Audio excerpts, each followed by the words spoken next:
If you dig the twisted, admire the outlandish, and are enamored by the unusual, you're in the right place. True crime, the supernatural, the unexplained, now you're speaking our language.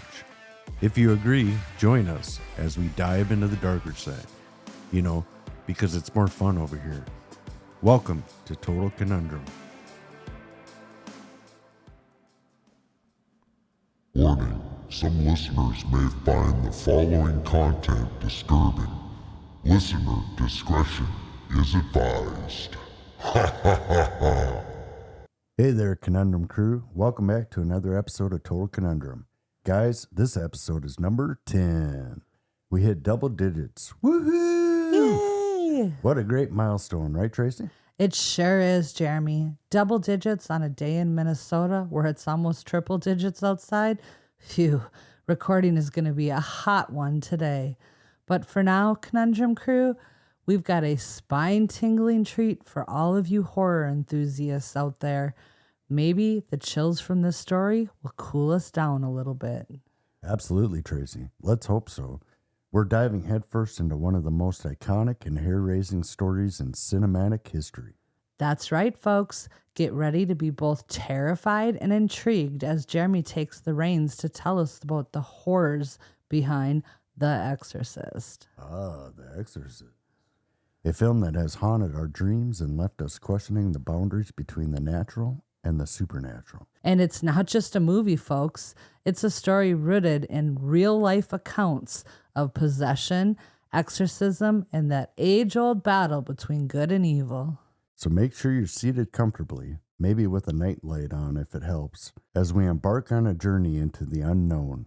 Grab your popcorn, but maybe keep a crucifix nearby, just in case, because The Exorcist is not for the faint of heart. But before we dive in, don't forget to subscribe to our YouTube channel and hit the notification bell so you never miss an episode.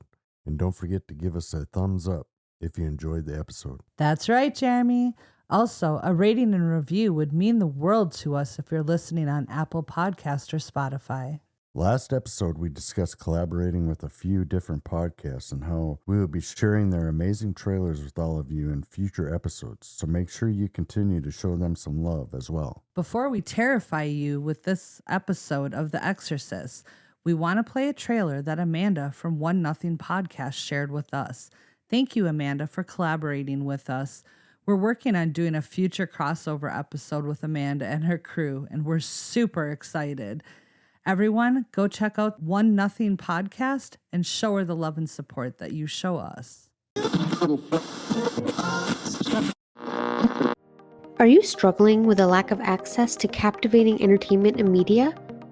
Are you faced with constant judgment and ridicule from friends and family for your inability to respond appropriately to sensitive situations? If this sounds like you might be suffering from being emotionally dead inside. But it's not too late to make a change. One Nothing Podcast is a newly available treatment for being dead inside. Taken just once every 2 weeks, One Nothing could make a world of difference. By combining carefully measured dark humor to the amazing original formula of grisly fatalities, One Nothing Podcast has successfully entertained thousands of people suffering from death inside. And with access across all podcast platforms, treatment has never been more readily available. But don't trust my word. Here's some real-world testimonials from a few of our listeners currently undergoing treatment. From consistent doses of One Nothing Podcast, my posture has greatly improved due to being kept on the edge of my seat. The One Nothing Podcast comes on, everybody be like, shut the f*** up. I'll be quiet, but when the episode's over, I'll be talking again. Oh my gosh, buddy. I used to be on so many medications for blood pressure, and then I listened to One Nothing Podcast's episode on Kitty Genovese, moved into an apartment on my own, and haven't needed it since. That one really got my blood pumping. You know, listening to One Nothing Podcast, I'm not constipated anymore. I'm just full of shit. So what's stopping you from great entertainment? One Nothing Podcast is not intended for all audiences. Listeners under 18 years of age should obtain permission from your parent or guardian before downloading. Tell your therapist if you're predisposed to whining, complaining, rating podcasts poorly, being overall combative, or being easily offended, as One Nothing Podcast might not be right for you. So stop letting great content pass you by. Talk to your therapist today to see if One Nothing Podcast is right for you. And now, without further ado, let's join Jeremy as he unravels the spine-chilling secrets behind The Exorcist. So, with The Exorcist, I thought I remembered watching it as a kid. But when you were watching it the other day, there was so much that I don't even remember. So I don't know if I just don't remember the movie. And I just remember people talking about it. Probably what happened is you tried to watch it as a kid, but you had to sneak out into the hallway and watch it laying down on the floor. Sticking her head out your bedroom door. Yeah, so you only got bits and pieces of it, and that's what you remember. That could be, because I did that. I remember doing that with Nightmare on Elm Street. And then you're probably scared for weeks in your bed. I'm sure. That's probably why I thought our house growing up was haunted. But no, I'm excited to hear this story, and I am definitely going to put The Exorcist on my must-watch list, because I don't remember a lot of it. Yeah, so it's pretty good. It holds up pretty well. We'll see if I can watch it without watching it through my fingers anyway. Yeah. All right. Well, this story is the exorcism of Roland Doe. In some religions, an exorcist is a person who is believed to be able to cast out the devil or perform the ridding of demons or other supernatural beings who are alleged to have possessed a person or a building or an object. An exorcist can be specially prepared or instructed person, including a priest, a nun, a monk, a witch doctor, a shaman, a psychic, or a geomancer. A psychic can do an exorcism? Well, not through the Catholic Church. Right. I guess. Interesting. I guess I never associated a psychic with being able to do an exorcism. Yeah. I'm just letting you know what Wikipedia says. That's good. That's good. Learning something new every day. Yeah. Well, we know Wikipedia isn't always right. So. Right. Who has watched the Exorcist movie? I thought I did. It is probably one of the scariest movies ever made. But did you know it is also based on true accounts? Of course, Hollywood did add their own spin to the story a bit. Regan, the 12-year-old girl, is possessed by a demon, possibly the devil himself.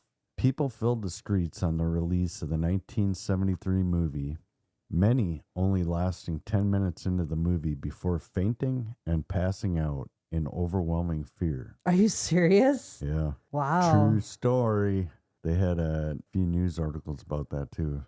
So only a few films have ever had the power to make people lose their cookies all over the theater. Oh no, those poor theater employees.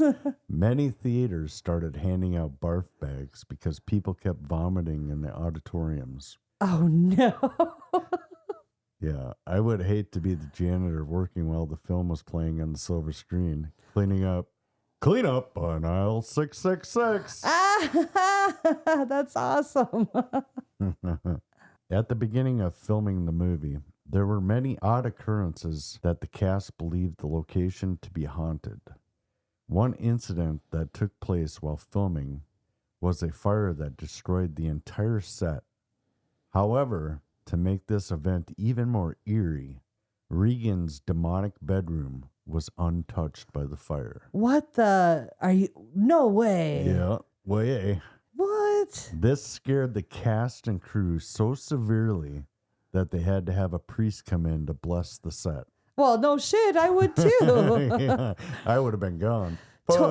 Totally unrelated to The Exorcist, but a friend of mine in our 20s, they unfortunately had a fire that destroyed everything in their house. I mean, their CDs were a melted log. I mean, everything, pictures, everything was gone, except for the bills on their kitchen counter. They were barely scorched.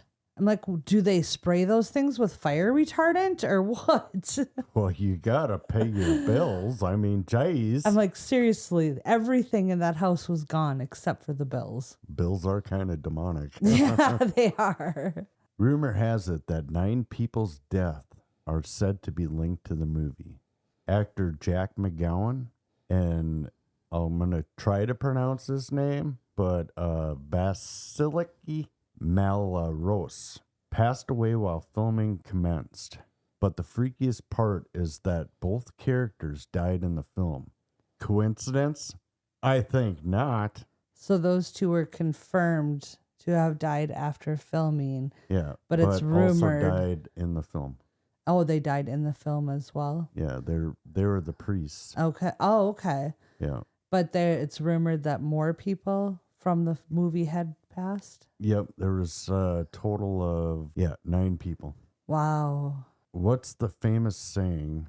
The devil is in the details. That is a very true saying. Real screams can be heard in a scene in the movie from the actress Ellen Burst while playing Chris, Regan's mother. In the scene where Regan is mutilating herself as her mother runs to stop her, the demon in Regan throws her down to the floor.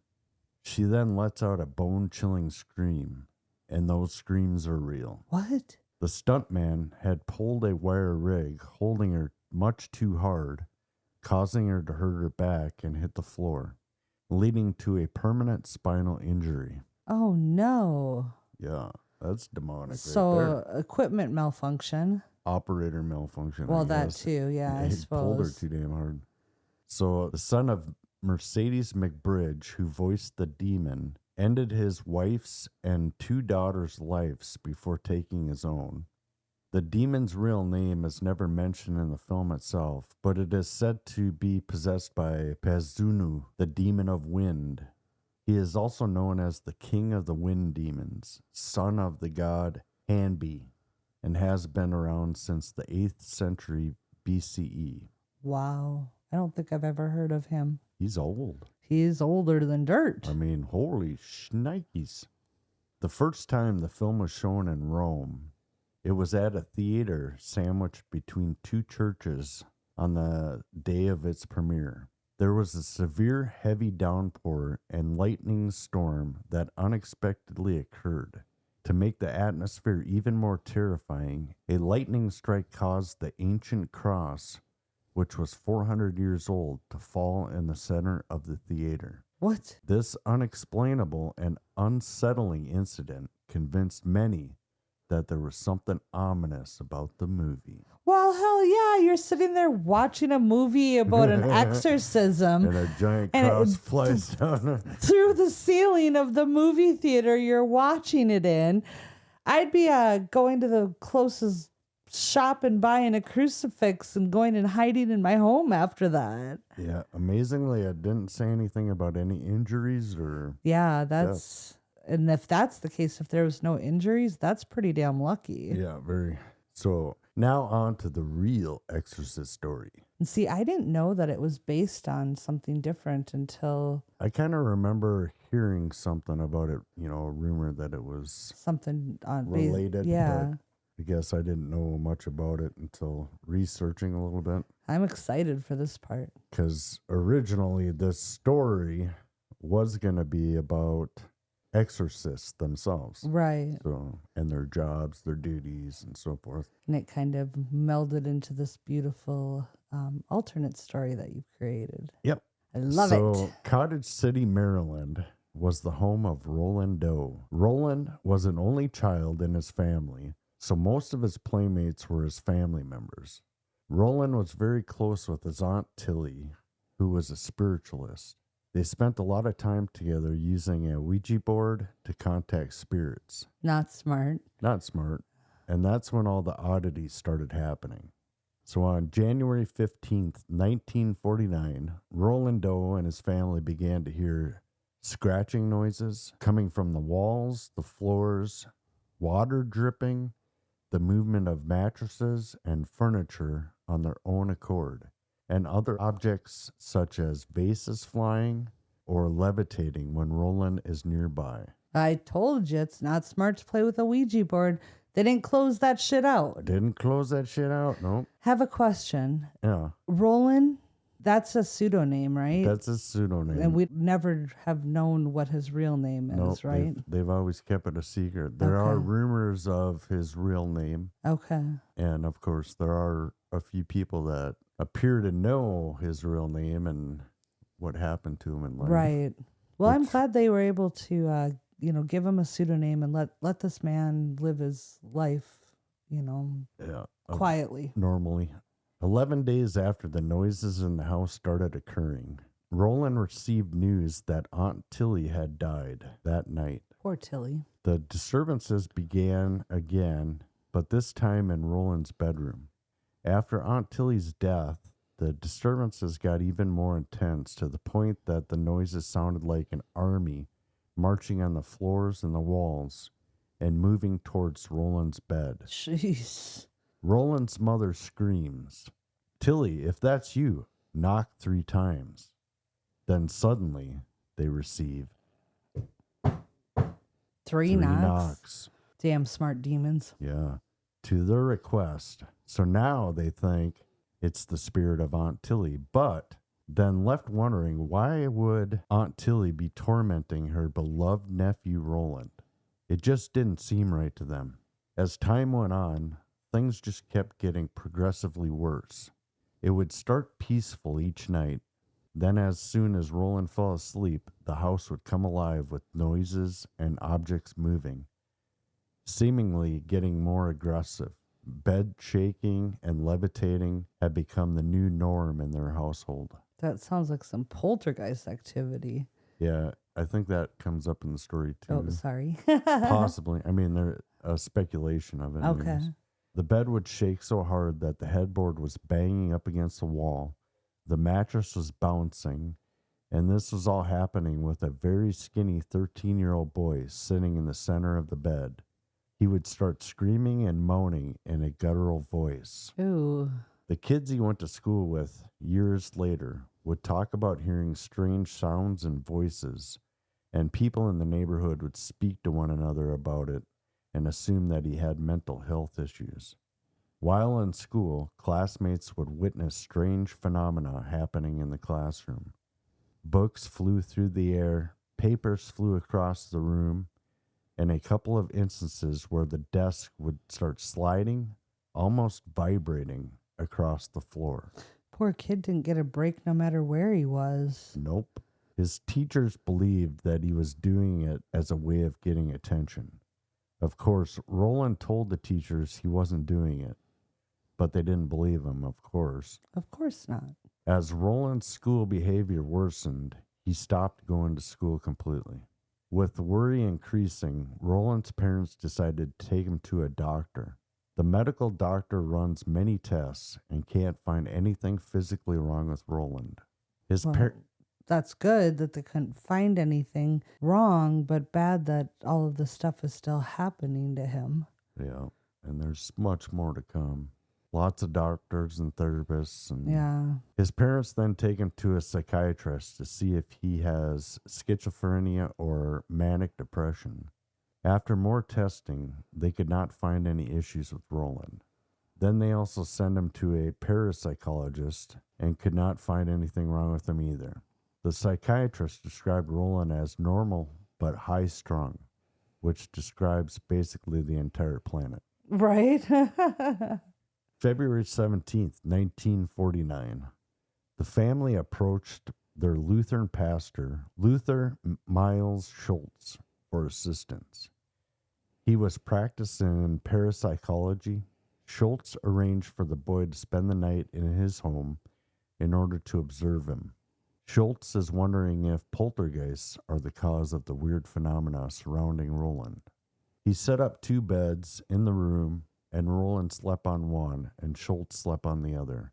After Roland fell asleep, the bed started shaking on the floor. Schultz wasn't sure if it was a hoax by Roland, but was alarmed by what he saw. So he told Roland to go sleep on an armchair on the other side of the room. And it didn't take long when it started back up. The armchair was rocking and swaying to the point that the chair flips over backwards. What? Yeah. It's going in circles in the movie, too, and Oh, all kinds of crazy stuff. that's a carnival ride I wouldn't want to be on. Me too. Reverend Schultz is so shocked by what he sees, he now has Roland lying on a mattress on the floor next to one of the beds. Roland's blankets looked like they were being tugged, and then suddenly the whole mattress slid underneath the bed he was laying by, and the mattress started lifting up and violently smashing his face into the underside of the bed frame. Jesus Christ. Yeah. February 26, 1949. Schultz was out of ideas at this point, so he brought Roland back home. Roland's condition appears to be worsening, and then during the next 4 nights, Roland is scratched on his arms, leaving claw marks symbolizing the unholy trinity. After the 4th night, words started coming through as scratches, even branding of the skin. Now they come to the conclusion that this is not normal. This is something diabolical. Yeah, because floating kids' beds and other shit is normal. Reverend Schultz suggests to the parents at this point to get in touch with a Catholic priest. He said they have more knowledge of demonic possessions. The parents reached out to Father Edward Albert Hughes, an assistant priest at St. James Catholic Church. When they took Roland to see Father Hughes at his office, he said the room got extremely cold and the telephone slid across the table onto the floor. Roland screamed at the priest and said, "Why bother me, you priest from hell?" Oh. He continued to cast out profanities at the priest. Father Hughes sensed an evil presence in Roland, perhaps even the devil. Dun, dun, dun, dun. That is crazy. Wackadoo. So Father Hughes contacts Archbishop Patrick O'Boyle. O'Doyle rules! In Washington, D.C. at the Georgetown Hospital. After talking to Archbishop O'Boyle about Roland's situation. Now you're going to want to say O'Doyle all the time. O'Doyle rules! Who threw the banana peel out the window? About Roland's situation and pleads a case for an exorcism to be performed. Archbishop O'Doyle agrees. They admit Roland under the assumed name. They start to strap him to the bed, and Father Hughes begins to read the prayers of exorcism when something goes horribly wrong. Roland managed to somehow get his hands out of one of the restraints, then tear a bed spring out of the mattress and use it to cut Father Hughes's arm from his shoulder all the way down to his wrist. Whoa. Requiring over 100 stitches. Holy smackerels. And unfortunately halting the exorcism at that point. Well, yeah, he's going to bleed out. Yeah. Roland was held in the psychiatric ward on February 27th through March 2nd. There is no information whether they attempted another exorcism or any other treatments during this period of time. Both of my sources from the St. Louis University and the documentary called The Exorcism of Roland Doe on Max show the same dates. So on to March 3rd, Roland is discharged from Georgetown Hospital and goes back home. After a couple days home, he plunges deeper into despair. As he is getting ready for bed, he opens his shirt to find deep scratch marks on his stomach that look like hieroglyphics. Like cave writings, drawings, Egyptian and stuff? writing. Okay. Yep. But they say it spelled out the word Lewis. His parents worried that it was a message, and they had family in St. Louis. Roland's father's brother lived in St. Louis. They decided that they were going to take Roland to St. Louis just based on the carvings on his stomach, hoping they would find some support or relief from the nightmare they were living in. They moved in with some family members living in the area who were devout Catholics, living in a quiet suburb of Belnor, Missouri. On March 8th, 1949, hoping they left the evil spirit behind, the family tries to make sense of what to do next. But the devil decided to tag along. Road trip down Route 66. Oh boy. Right away, as soon as the lights went out, things started ramping up. Bed shaking, things flying around the room, loud bangs, bumps, moans, groans, and screaming. Wow. Scaring the entire family. Roland had a cousin who was experiencing everything that was going on. She attends the University of St. Louis and has a professor who is also a priest. She went to talk to Father Raymond J. Bishop, and she told him about Roland and that she believed something spiritual was happening to him, and asked if he could come over and take a look at him. Father Bishop agrees to meet Roland and monitor his sleeping behavior. March 11th, 1949. Father Bishop arrives at the home along with Father William Bodern. They go right into Roland's bedroom. Both Father Bishop and Bodern recite prayers and notice no signs of demonic possession while they are there. Then the second they leave the room, all hell breaks loose. Of course it does. Of course. The first sound of a loud bang starts, and a bottle filled with holy water on Roland's nightstand flies across the room. Then a large bookcase slides across the floor, blocking the doorway, the only doorway in or out of the bedroom. Well, that's not creepy at all. No, not at all. Perfectly normal situation. Oh, totally. So the priest came back and once again witnessed all the strange activity. The priests are all in now. Both of them believe in a demonic possession happening to Roland. Father Bodern knows very little about performing an exorcism, so he goes to consult the Roman ritual, which has the prayer to recite for the 1,700-year-old ancient Catholic rite of exorcism. That's pretty old. Yeah, it's a little old. Exorcisms are almost as old as the Bible itself. The Bible depicts Jesus himself performing exorcisms on the possessed. Now, Father Bodern must prove to the Catholic Church that Roland needs an exorcism and is to follow the path to a full demonic possession.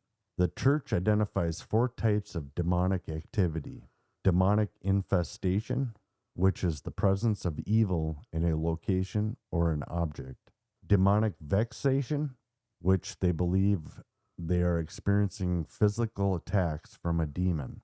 Demonic obsession, which are mental attacks, i.e., hearing voices, seeing things.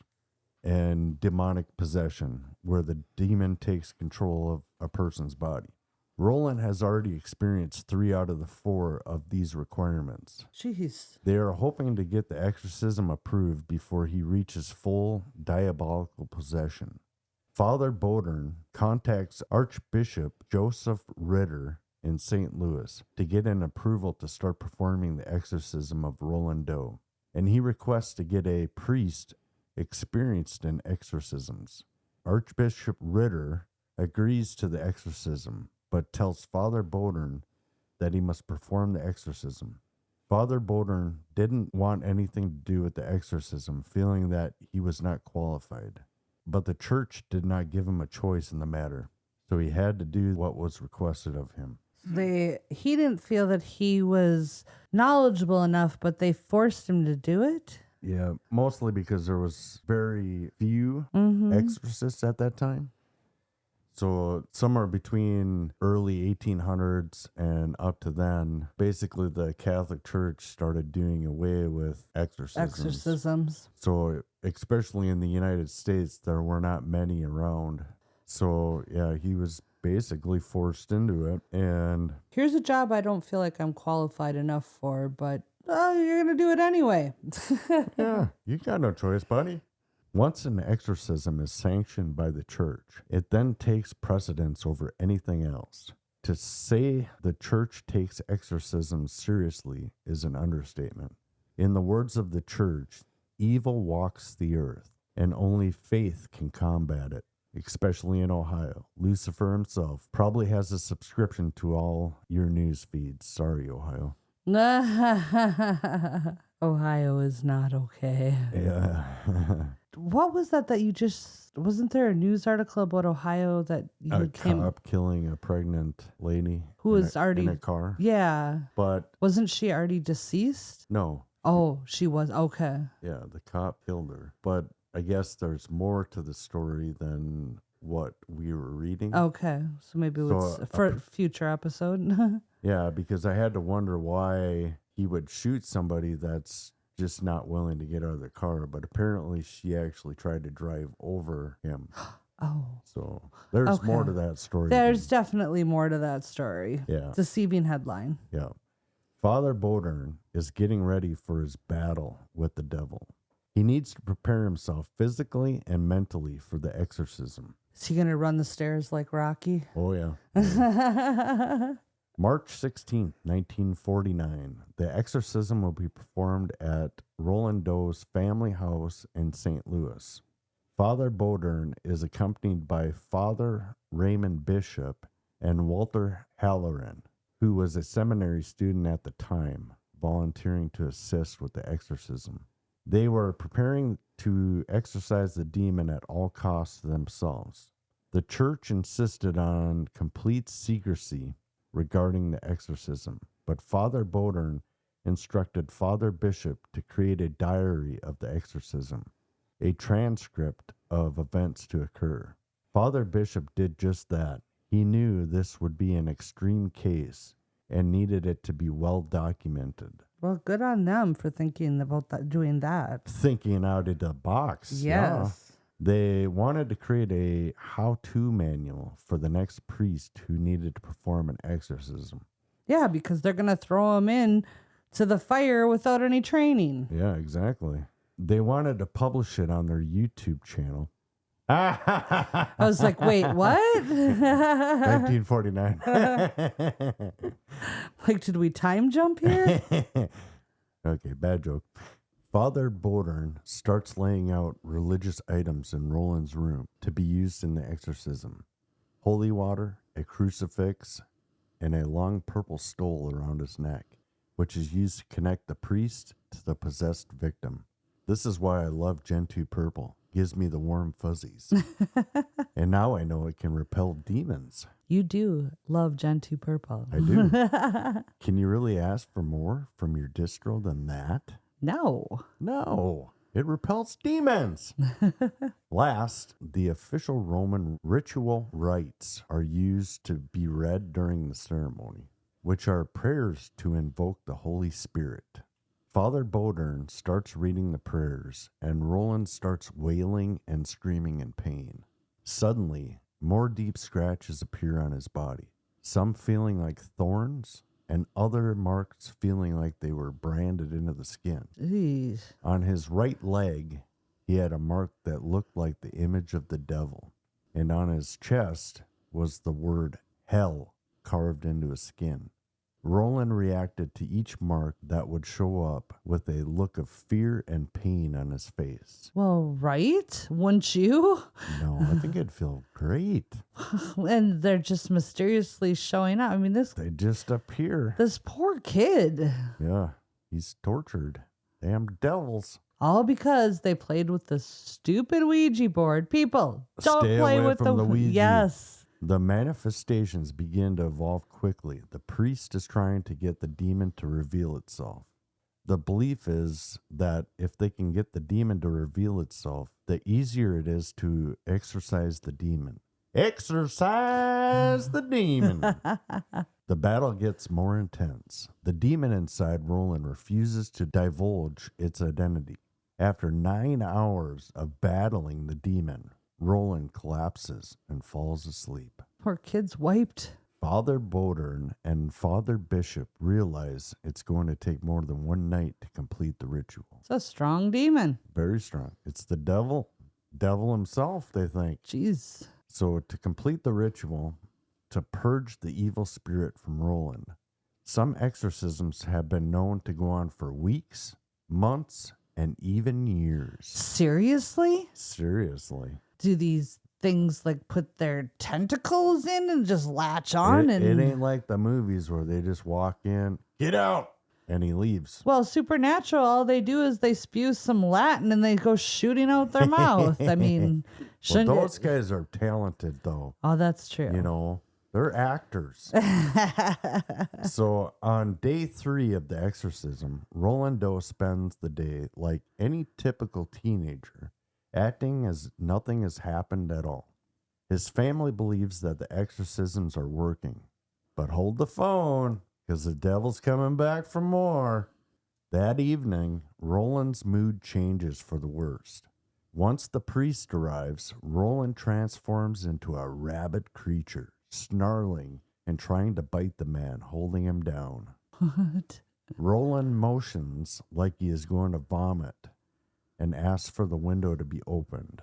Roland tells the father that it feels like the demon is leaving him, and he thought he could puke the devil right out of himself. He kept saying, he's going, and then vomited across the room. Is that the pea green soup? That's the split pea green soup, yeah.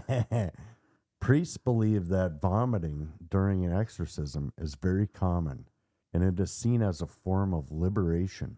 Roland clearly wiped physically and mentally, and basically passed out at this point. Father Baudrin, believing that the exorcism worked, and that the demon had finally been purged, decided to leave the house for the evening and let Roland rest. However, he was wrong. Oh, no. At about 2 a.m., Roland started feeling strange sensations in his stomach, and in a few seconds started screaming out, "He's coming back! He's coming back!" Oh, no. Father Baudrin receives a call at 3:15 a.m. to get over to the house. Demons are tricksters. They will try to make you believe everything is okay when it is not. The devil just wanted to time out to catch his breath. Tell the devil there is no rest for the wicked. Roland's nightmare continues with Father Baudrin and his assistants as they start the ritual again. An hour in now, all of a sudden, Roland's bed starts levitating off the floor by 8 inches or so. What? Priests are shocked and frightened to the cores. The end table beside Roland's bed also starts floating above the floor. They do all they can to overcome the fear that has overtaken them. Walter Halloran, the exorcist's assistant, was haunted by what he had seen up to his death in 2005. March 20th, 1949, the 5th day of the exorcism. 5 days. 5 Wow. days. Roland's family invited Professor Frank W. Bubb Sr. to see Roland and witness the exorcism being performed. Bubb was sitting on Roland's bedside taking notes when all of a sudden he saw something that really disturbed him. The nightstand started levitating off the floor. He later said there was a lot to discover regarding electromagnetism. I guess the theory could be dispelled pretty simply since it would require loads of power and equipment. It couldn't be done simply with just 2 magnets and reversing the magnetic pole, because it would rise the nightstand, but it would never go back down without crashing from one side to the other. The other could consist of a magnet on the nightstand and a magnetic field generator strong enough to go through the floor to reach the magnet to be able to lift it up and drop it back down in place. I'm not a scientist, but I'm guessing that in 1949, that would entail large equipment, not easy to hide. Definitely not. No. And Roland's not a Houdini, so... Yeah. So, but the guy never even checked. I mean, he just kind of freaked out, ran out, and, you know, that's what his theory was, is something with electromagnetism. But Well, there would have been a Tracy-sized hole in the wall if I was in that room, too. So sure, I would have too, but, you know, I don't know where this electromagnetism theory came into play, but, you know. I suppose they're just trying to think of things to try to debunk, but... Well, and, you know, something in his field, because that's what he did. Right. He was a scientist, so. I mean, how would you explain hell being carved from the inside of his body? Well, and I don't think he's seen that. That was the previous day. Oh, But, that's right. Yeah. this nightstand, for one, is made out of wood. Right. So there's no metal. Yeah, there's nothing to be magnetized unless there was something hidden underneath. Right. Right. So day 8, Roland's behavior reaches new levels of bizarre and extreme, and just keeps getting worse. Father Bodern decides to move Roland to St. Francis Xavier College Church on the St. Louis University campus. However, his outbursts attract unwanted attention from students wandering the campus at night. Students walking by the rectory would notice that the lights were on, windows open, and all kinds of noises, screaming, sounds of animals, and wondering what was going on. Roland is showing signs of full-on demonic possession. A few priests and orderly are trying to restrain Roland and having difficulty holding him down. Father Bodern recites the exorcism ritual while 3 others hold him down. Roland managed to break free and punch Father Halloran's face, breaking his nose. His rage was so out of control that he even got loose, breaking his restraints and punching a priest in the groin. Ouch. The priest now believed that the demon behind Roland's attack is just getting started. The priests are searching for ways to drive this demon out, but no matter what they have tried, nothing has worked. So they need to formulate a new plan. March 26, 1949. They decided that they could not keep Roland at the rectory any longer because of all the disturbances and bring him back home. Amazingly, once home, he acts relatively normal for the next 5 days. Everything is peaceful and quiet, so then the family starts to wonder if it's finally over. Nope, the devil's just taking a nap. Pretty much. One night, Roland wanted some paper to write on, and his uncle was an engineer, so he had a bunch of large blueprint paper laying around.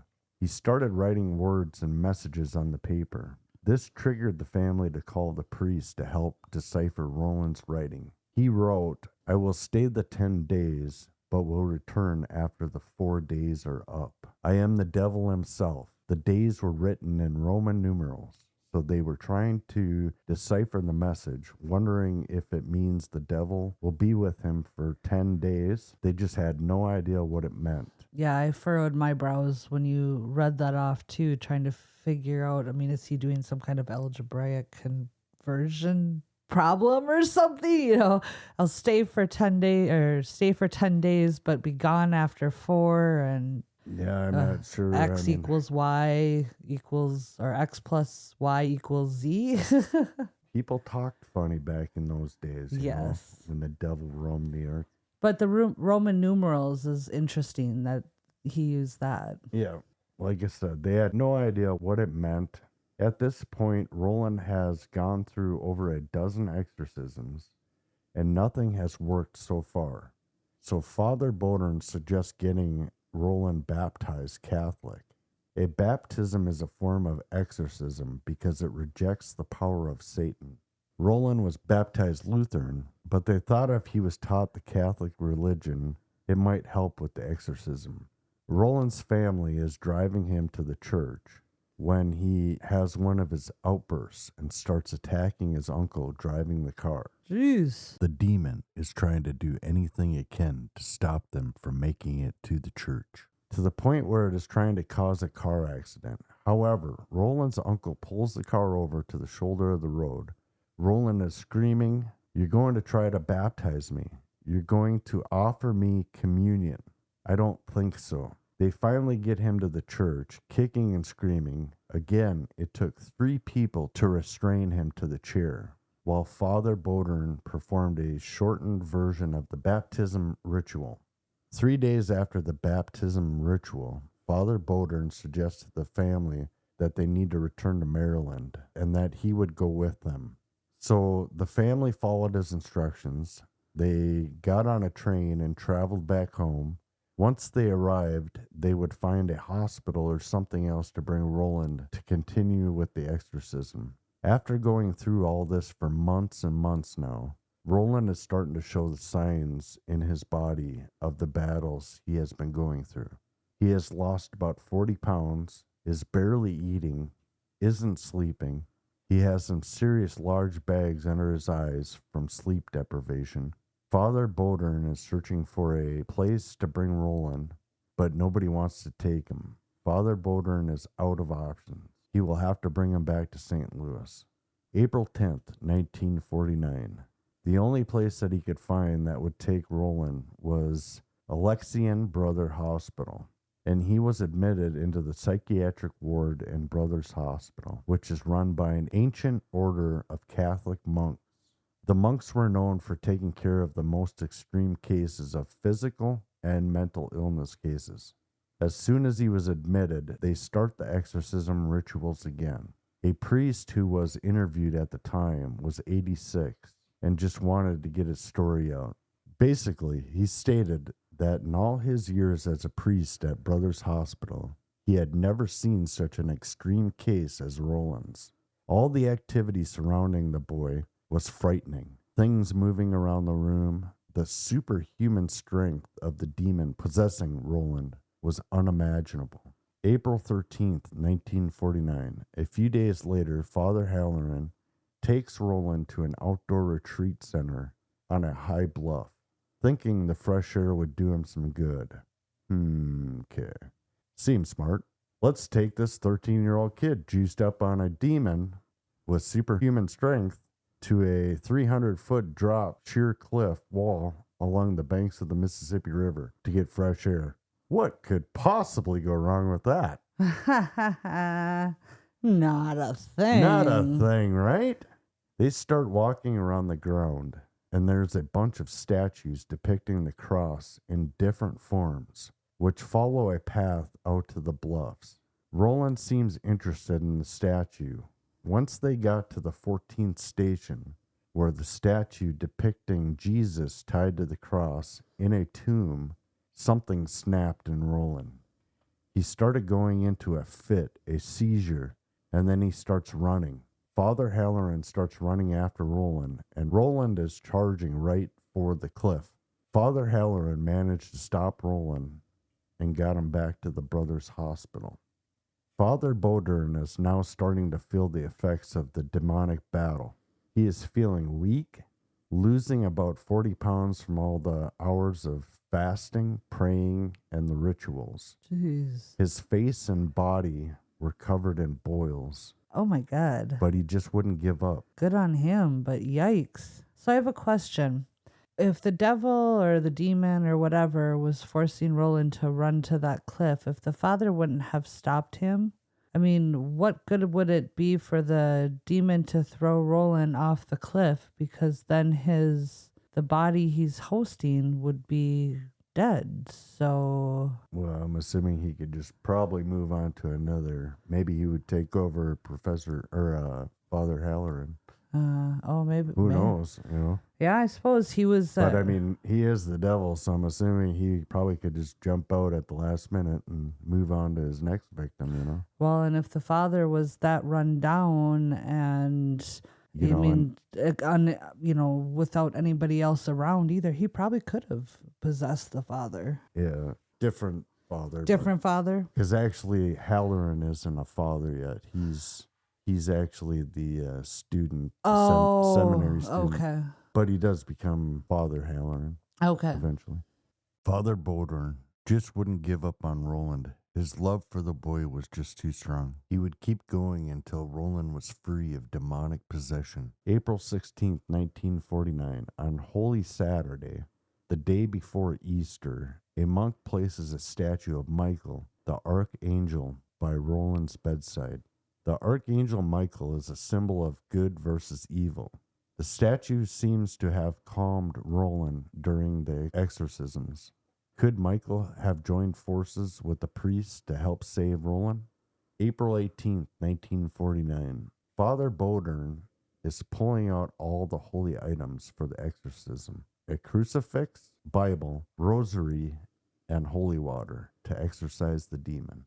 Father Bodern puts the rosary around Roland's neck, and he instantly starts screaming, "It hurts! It hurts!" Father Bodern held it to him so he could not remove it, and recited the prayer. Roland tried to grab Father Bodern, but instead he placed the crucifix into Roland's hand, which caused Roland to go into convulsions until he eventually dropped the cross. Father Bodern kept asking the demon, "What's your name?" The demon speaks through Roland in a guttural voice and says, "He has to say one more word. One little word. I mean, one big word. He'll never say it. I'm always in him. I may not have much power always, but I am in him. He will never say the word."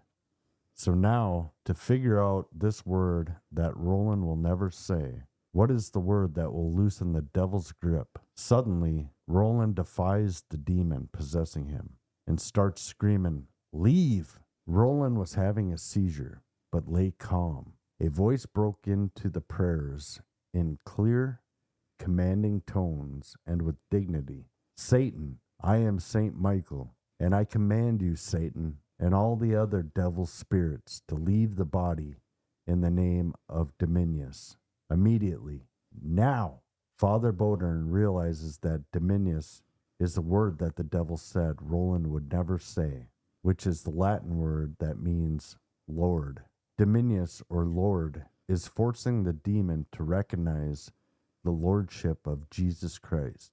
By doing that, it shows a sign of weakness, making it possible to compel it out of Roland. Suddenly, Roland starts having the most ferocious seizures he has had since the exorcism started. While in this state, Roland had a prophetic dream showing him inside a cave with whom he believed was Saint Michael, with a pitchfork and pushing the demons back into hell. "Go back into the fiery pit of hell, Satan." After 7 or 8 minutes of a violent episode, Roland stops shaking and in a calm tone says, "He's gone." So do you think Saint Michael temporarily possessed him for those words to come out? I think so. I think that's what exactly happened. Okay. He came in to start fighting the demon and gave Roland a little bit of control back. And that would explain why he was able calm. to say what he was. Right. Yep. And yeah. Calm. Go Saint Michael. Go St. Michael, yeah. Archangels rock. So after a few minutes, Roland appeared to be back to normal, yet Father Bodern wasn't so sure. "I'm with you, Father Bodern. Fool me once, shame on you. Fool me twice, shame on me. Right. Fool me 3 times, I throw you in a box full of bees." Ooh. Father Bodern asked God for a sign that this was really all over. All of a sudden, there was a loud boom that shook the entire building. And I must say that this building was huge. Wow. So loud that one of the monks thought the furnace exploded. Jeez. Moments after the blast, in the church, monks see a vision of St. Michael floating above the dome of the St. Francis Xavier Church. That was the sign that Father Bodern was waiting for. At that moment, he knew for sure it was over. Yay. Yay! Roland returned home to Maryland, and he kept practicing his Catholic religion, went to a Catholic high school, got married, and had children. He even named his first child after St. Michael. He went to college and went to school for aerospace engineering. Wow. Literally becoming a rocket scientist and working part-time with NASA. Good on him. He also has a couple of patents to his name, including shielding they used on the rockets. Roland Doe is now in his 80s. He has never wanted to tell his story and probably never will. Oh, wait a second. They just said that he had a patent on that specific thing. Wouldn't it just take somebody looking up that patent to be able to figure out what his name is? If he knew his name. But if they said the specific patent that... They didn't say a patent number. Oh, they just said... They just said shielding on a... Oh, okay. I'm like, did they just out him? No, because I'm sure there's probably more people involved in that than just That's him. true. That's true. But, you could probably track him down, one way or another. But I won't, because I want him to be able to live his life peacefully. yeah, let him go out how he wants to go. Exactly. If he wants to tell his story, he can tell it. So basically, I got all my sources from university website and then also from the documentary itself and a few tidbits off of Wikipedia. Otherwise, that's all I got for you. That's my story. Wow, great job. Thanks. I enjoyed that immensely. It was a roller coaster. It was a roller coaster.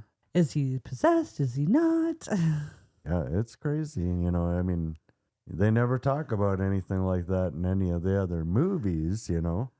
It's just a quick, here's the priest. They show up. They do the thing. Right. Devil's gone. Yeah, I'd never See ya. realized it could take years. Yeah. That And is in Roland's case, it took about 2.5 months if you tally up from everything. when the noises started to it finally ending.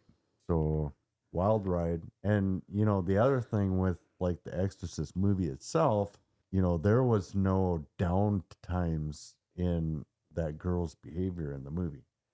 You know, when she's possessed and she's taken over, she's that way throughout the whole Throughout the movie. rest of the movie. You know, whereas apparently this kid, sometimes he'd seem normal, other times he would seem like the devil himself. So did his face change and stuff like Reagan's did? And They don't state anything like Okay. that. I'm thinking that was just theatrical, you know. Well, because so- her face gets really creepy.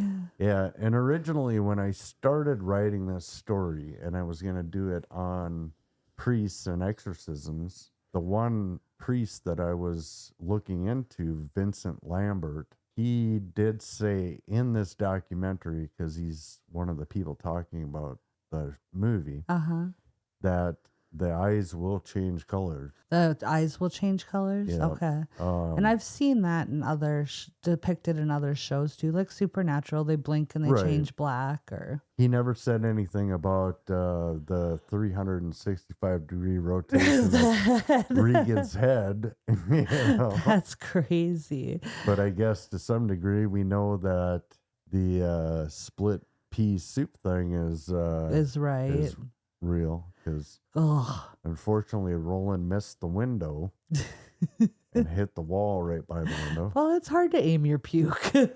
True. When I Especially when the was- window's 10 feet away. When I was probably 5 or 6 years old, my mom dropped me off at this babysitter, I remember, and for dinner they made split pea soup, and I wouldn't eat it. I wouldn't either. I refused. I mean, if I put it in my mouth, it would look like the Exorcist too. Right? Well, they made me sit there the entire, I think it was like around 6 to 8 hours that they were watching me and would not let me leave the table until the soup was gone. That sounds demonic right there. Right.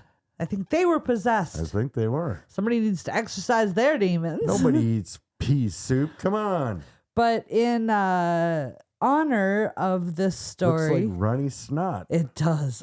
People eat it. I don't know how, but in honor of this movie, I happened to come across a Reagan animatronic that we're going to be adding to our haunted house. Ooh. So we'll be doing an exorcist scene. I'm very excited about that. Who's going to be the priest? Ooh.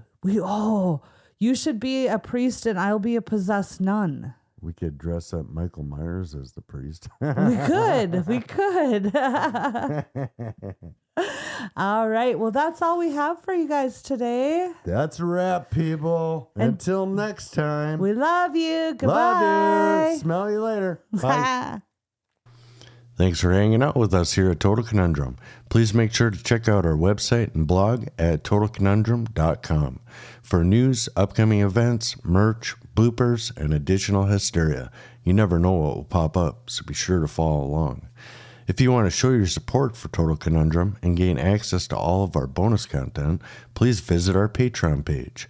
You can also follow us on Facebook, Instagram, and Twitter. The links are available in our show notes. If you have any questions, comments, recommendations, or stories to share, please email us at contact@TotalConundrum.com. Episodes are available on Apple Podcast, Google Podcasts, Spotify, or wherever you listen to your favorite podcasts. If you like the show, please rate, review, and subscribe on Apple Podcasts. We appreciate the love. Keep on creeping on, mother cluckers.